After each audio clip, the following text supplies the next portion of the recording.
புரியுதா? நல்லா புரிந்திருக்கொள்ளுங்க.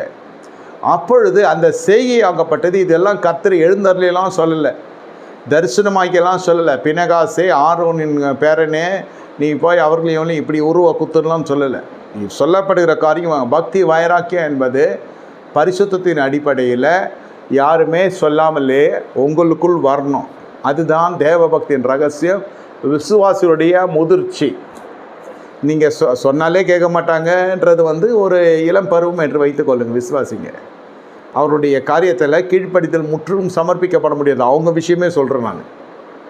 சொன்னால் அவங்களால கீழ்ப்படிய முடியலன்னா அவங்க இன்னும் பருவம் அடையலை. அது இருக்கும், 30 வருஷம் கூட அனுபவம் இருக்கும். 30 வருஷம் கூட நீங்கள் அந்த ஊழிய மேடைகளிலே காணப்படலாம். ஆனால் அதனால் நீங்கள் சாய்க்கிறவர்கள் என்று கேட்டால், செவி சாய்ப்பார்கள் என்று கேட்டால் சொல்ல முடியாது. சொந்த அலுவல்லையும் அவங்க கீழ்ப்படிய மாட்டாங்க, ஊழிய அலுவல்லையும் அவங்க வித்தியாசமாக இருப்பாங்க. ஆனால் இருப்பாங்க, கிருபையினால் கர்த்தர் வச்சுருப்பார், கீழ்ப்படித்தினால இல்லை. அதனால் என்ன ஆகும்னு கேட்டால் அவர்களுக்குள்ளே கொஞ்சம் இடைவெளி இருந்து கொண்டே இருக்கும். அடிப்படை காரியங்களுக்கெல்லாம் கொஞ்சம் பிரச்சனை இருக்கும். நடைமுறையை சொல்கிறேன். இப்பொழுது கர்த்தர் சொன்னார்லாம் இல்லை, இது தானாக ரத்தத்துலேருந்தே வரணும். இது ஆவிக்குரிய வாழ்க்கை வாழ்கிறவங்களுக்கு இது ரத்தத்துலேருந்தே வரணும். இந்த வெண் வஸ்திரம் தரிக்கிறது இல்லது ஏதாவது ஒரு மாயமான தாழ்மையில் போய் மாட்டிக்கொள்கிற பொழுது எல்லாம் ஜெயிச்சிட்டோன்னு ஒரு எண்ணம் வந்துடும்.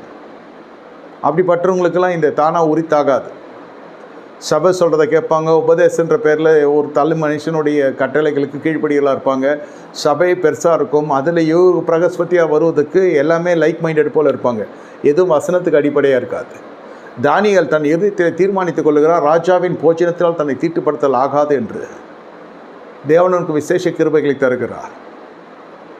யாரும் தானியேல்கிட்ட இதெல்லாம் சாப்பிடாதுன்னு சொல்லலை, அது தானாக வருகிறது. கர்த்தருக்கென்று ஏதாவது பக்தி வைராக்கியம் பாராட்டுகிறார். பக்தி வைராக்கியம் என்றால் நான் சரியாக ஆலயத்துக்கு வருகிறேன் என்பது நம்ம மீது விழுந்த கடமை. தசமாகம் கொடுக்கிறேன் என்பது நம்ம மீது விழுந்த கடமை. தான தர்மம் செய்யணும் என்பது நம்ம மீது விழுந்த கடமை. இதெல்லாம் பக்தி வைராக்கியத்தில் வராது. பக்தி வைராக்கியம் என்றால் ஆத்துமாத்தமாய் நான் இதை செய்ய மாட்டேன், கர்த்தருக்காக, கர்த்தருடைய பரிசுத்தத்திற்காக, கர்த்தருடைய சிநேகிற பரிசுத்த வாழ்க்கையில் இருப்பதற்கு அடையாளமாக இதை செய்ய மாட்டேன்.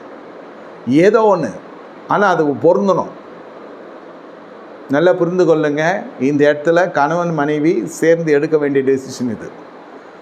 சில சமயத்தில் போய் இடகுடமாக எடுத்துருவாங்க மாம்ச ரீதியில், அது பிரச்சனை. நான் சொல்கிறது சில பேர் அதில் உலக பிரகாரம். நான் என்ன சொல்கிறேன்னா, உலக சிநேகிதம் வேண்டாம். ஒட்டு மொத்தமாக ரவுண்டு பண்ணி உலக சிநேகிதம் வேண்டாம். உலகத்துக்கு சிநேகிதம் இருக்கும், தேவனுக்கு